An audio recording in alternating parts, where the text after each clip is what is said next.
This is In Character. I'm your host, Gerard Robinson, Vice President for Education at the Advanced Studies in Culture Foundation.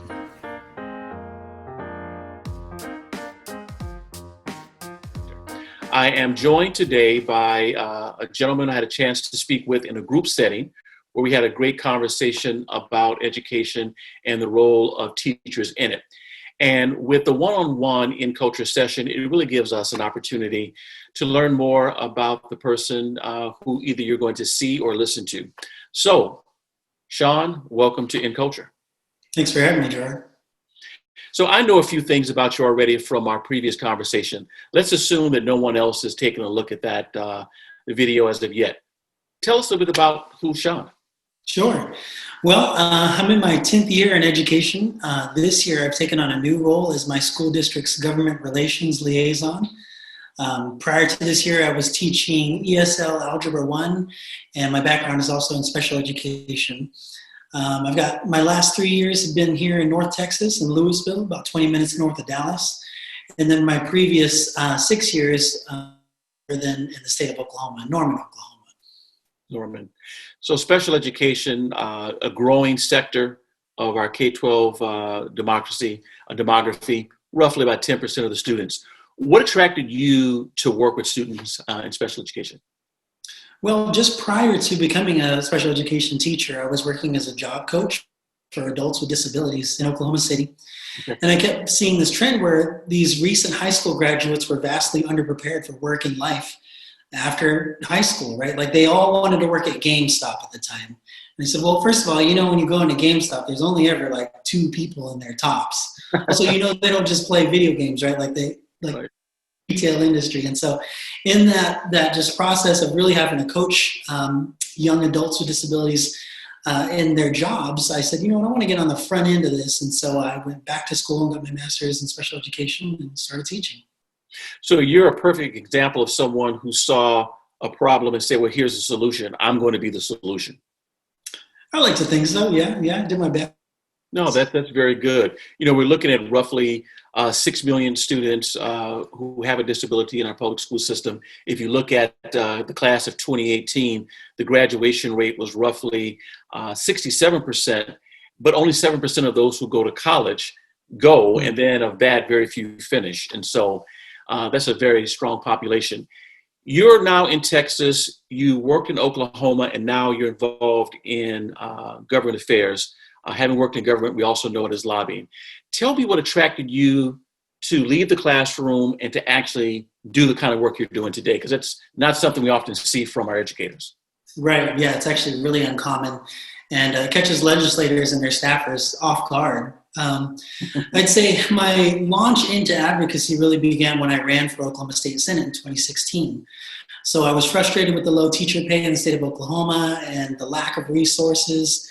And so I said, I am tired of just like beckoning and pleading with our elected officials. I'm going to challenge this individual for his seat. I did run as an independent in 2016, an independent in the state of Oklahoma. You might as well just throw away your campaign at the get-go. And I didn't know that. I wanted to be true to myself. And so I gave it an honest run. But I lost that election, obviously. And then we made the move south that following year. And then in my second year of teaching here in Texas, I was selected for the Albert Einstein Distinguished Educator Fellowship. Mm-hmm. It's for STEM educators to engage in policy in Washington, D.C. And so I was on the Hill for a year in 2018, working in a congressional office for the third ranking Democrat on the House Education and Labor Committee. And so in doing that, this new legislative skill set, like something that I never went to school for. My bachelor's is in journalism, mm-hmm. and my master's in special education. So how I got to policy is really non-linear, mm-hmm. But I loved it. And so I called my superintendent spring of 2018, and I said, listen, I've acquired this new skill set that I want to leverage the school district, but I still miss kids at the time, having been away from the classroom for a year. Is there a way I can do both? I asked, a hybrid position. And he gave the green light. He said, yeah, if you think you're up for doing 2 jobs, then by all means, let's give it a go. And so last year I was teaching ESL Algebra 1 in the mornings. I'd have lunch. I have a lunch duty. I didn't get out of my duties. And then I went over to the Central Administration Office where I served as the district's Government Relations Liaison. And in that capacity, I was meeting with legislators and their staffers and just offering testimony on the needs that our school district had before them. And then when the pandemic really went into full swing, everything kind of got put on hold, but I was closely following the legislation that was being drafted in response. And so what was nice was where I felt coming into this government affairs role, I was at a disadvantage because I didn't have a poli-sci background. Having spent a year in DC working exclusively with federal legislation and federal education policy, CARES Act funding, coronavirus relief funds, all of that. I'm like, oh, now we're back to talking stuff I know about because I'm not a native Texan, so I don't have those roots. I don't have the history behind Texas politics, which in and of itself is its own kind of monster. So here we are addressing federal legislation, and I'm in the zone now. I love it. Well, it sounds like you definitely love being in the zone, and you did something that most of us won't get a chance to do. That's to spend a year working on Capitol Hill. We know that approximately 10% of all funding for education comes from the feds. Mm-hmm. And while it sounds like it's a small amount, there's a lot of power and a lot of influence there. What would you tell your, let's say, 20-year-old self about teachers and public policy, knowing what you know right now from your experience in DC? Wow. I would say gone are the days that you could just close your classroom door and just teach. This work is complex. And while on what your contract says you are teaching math from 7:30 in the morning to 3:30 in the afternoon, but you're doing so much more. Mm-hmm. And it'll take you a couple of years to understand that impact that you're having. It will take you time to realize that you're tackling housing issues, you're tackling economic issues, health and wellness, mental health, safety, right? All the drills that we're doing, gun violence training, all of these just things that we have on our plate that educators, when you're in it and doing it, you don't really realize the depth and scope of your tasks that you have in front of you each day. And I think maybe, especially for newer educators and early career educators, it's too daunting if you were to pitch this to them. If I were to go talk to prospective educators, right, I'm at a college of education, and I say, hey, who here is well-versed in all of these issues? They'd turn tail and run, for sure, which is not what we need at all in this profession. We need all the help we can get. So, yeah, it's definitely one of those things where I would say, just know that you are having a bigger impact at multiple levels. And Oklahoma is a great state, but a great state with a number of challenges. Highest incarceration rate in the country for women, strong school-to-prison pipeline. Some of the native populations in the state have a number of health and other challenges, but there are also some who are doing well. You played an important role as an educator of using your voice to heighten the importance of education. Talk to us about the day someone said, you know what, you should think about applying to become Teacher of the Year for our school. And then what that ultimately led to when you heard your name announced on one very important night. Yes, yeah. So I was in my third year of teaching. And the way our campus selection goes is you just have a roster. And folks vote right off of that, right? So it wasn't, even if I wanted to withdraw my name, it's not an option, right? They say, listen, like, you're going to do this. Right, here are the 108 teachers in this campus. Yep. Who's had a good year. Is really kind of how you gauge that, right? Who's had high visibility, who's doing stuff to just kind of shake things up. And in my third year of teaching, I had already started the process of creating a nonprofit called Teach Like Me. And in it, we were trying to just kind of change public perspectives of the teaching profession. It was really a teacher recruitment and retention social media campaign. And so that for sure was what kind of gave me the bump forward on the campus level. And then from the campus level, you're automatically in the pool for district comes up, and I interview. And you know what's funny is we had to do a short little video for district. And in my video, I had a student basically make a drug reference, right? The shortest version of this was that the camera's rolling. He knows the camera's rolling. Mm-hmm. He says something to me about drugs. And then, inside, I'm like, oh my gosh. But outside, the exterior is like, all right. So anyway, we just roll with it. And I left that in there. And to the district, evaluation committee on Teacher of the Year, they were just kind of like, that's strange. Like, you had complete control over your video. Why wouldn't you cut that out? And I said, because that's the job. Like, Exactly. This job at no point is like pretty and well scripted or any of that. And I wanted you to see how I responded in that moment. That's what my biggest strong suit is, just being able to pivot and roll with it. And so for sure, that was kind of the next level up to state, competing for state. And there's over 500 school districts in the state of Oklahoma. So, the competition's there. There are excellent educators there as well. And so in those few moments before my announcement on stage, gosh, I was just thinking, at that time, it was my 4th year of teaching. Then I came around to this profession, as I had said, a little indirectly, a little later. I was a server for a while, and I was a job coach in Oklahoma City. So I had a couple other jobs before coming around to teaching. But I just thought, they make the announcement and you just kind of, it's all very surreal. But then I'm thinking, you know what? I've got something to say. Like, as a male Asian American special education educator, we're math teacher, no less. Like, I'm like a unicorn. You can't, good luck finding another one. Right. So let's talk. I have a lot to say. And I took that ball and ran with it. And so was honored to be selected as one of 4 finalists for National Teacher of the Year. In 2016, I did go to now sitting Congresswoman Jahana Hayes. So, listen, like, to say that I lost and I didn't lose anything, but that I lost to Congresswoman Jahana Hayes. Hey, like, everyone's like, oh yeah, we understand that. Okay. Right, yeah. There are few men in the teaching profession, more than used to, but a few now, particularly men of color, particularly Asian men. Talk to us about that experience and perceptions, expectations, and what role you see yourself playing in that field. Yeah, well, I never had a teacher who looked like me. For the longest time, actually, I thought I was the only Filipino in West Phoenix, and I was certain that I was, even though we were close proximity to the Air Force Base. And then in high school, I think I was maybe a sophomore or junior, I finally met another Filipino.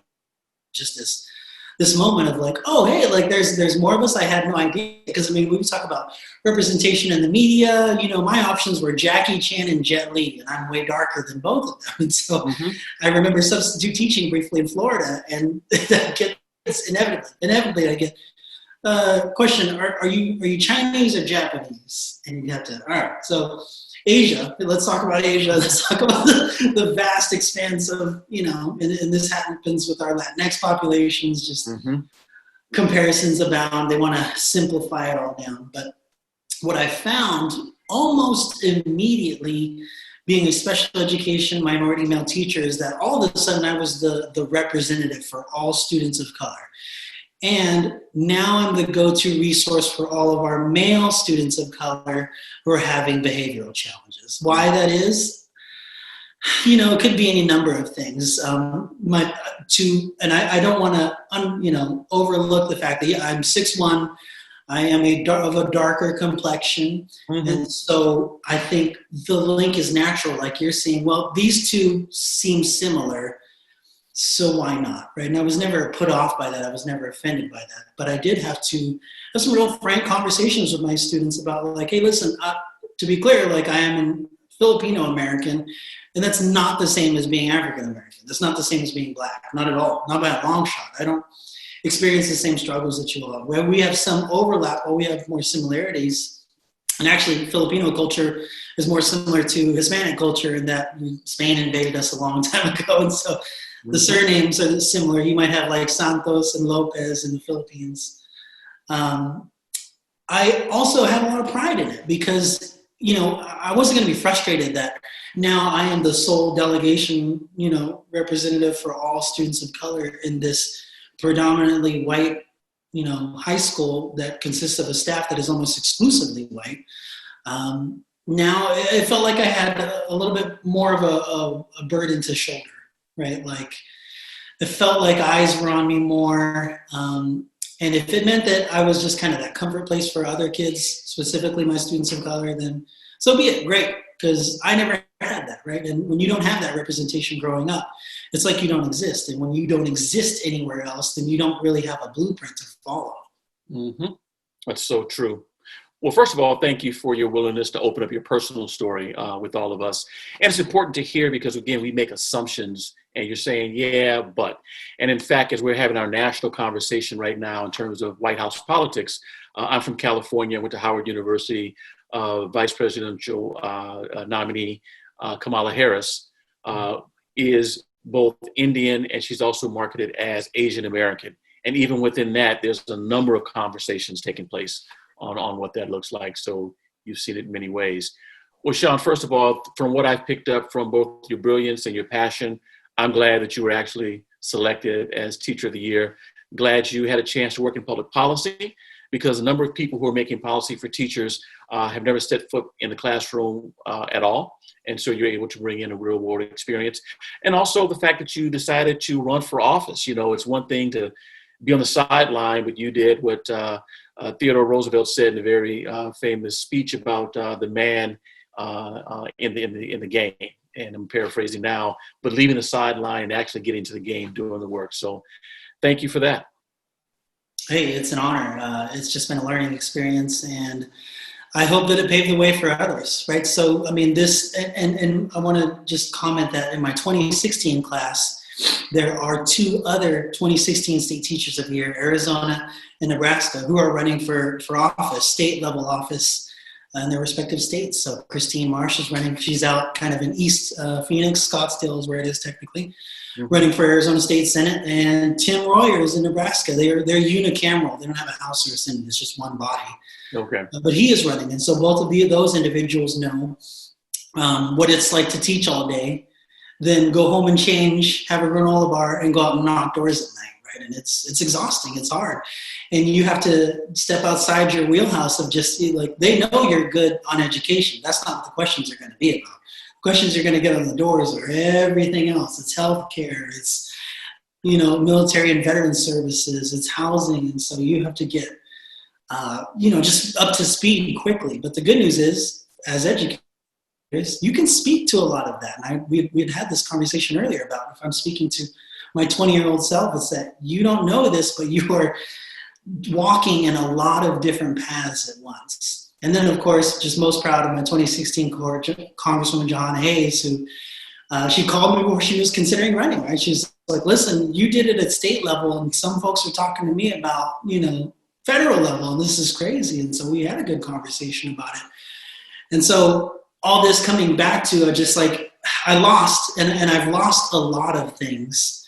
But in those losses, I think it's if all I'm doing is elevating others and helping shine a spotlight in other directions, then great. And I think to a small degree, I've helped accomplish that. Now, I'm going to go on the record as Congresswoman Hayes.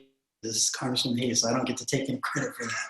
I'm just saying that I'm so proud to be a part of this class of State Teachers of the Year, specifically 2016, who have run for office, right? And actually, here's a funny story. On Congresswoman Hayes' first day in DC, I thought, there's no way I'm going to see her. Like, she's going to be too busy. She's with her squad. You got AOC, you got Ariana Presley. Like, there's no way she's got time for a small fish like me. So I go down into the basement of Longworth to go get Dunkin' Donuts, iced coffee, come around a corner, and there she is just sprinting at me full speed and big hugs. And everyone's kind of like, who's this guy? Isn't he some intern? You don't have to talk to him. Come on now, ma'am, Congresswoman. This is not necessary. You don't have to. They're like, hold on a second. We go back. So yeah, you guys knew each other when? What? You guys knew each other when? Yes, exactly. Before she was in Congress. Exactly, yeah. The founder of the Institute for Advanced Studies in Culture at UVA is Dr. James Hunter. The foundation where I work supports the Institute. And he's very clear that one way you change culture is through networks. And networks of people, it's like you described, your 2016 class cohort, you got similar interests and goals. You were brought together because of this experience. and now you're influencing each other, which now leads to someone else influencing others. So this feeds into something that Dr. Hunter has told us for a long time. It really matters about social networks. And so you're a perfect example of that. Well, Shawn, thank you again so much for joining us at In Character. Look forward to more conversations and keep up the good work. Thank you, Gerard.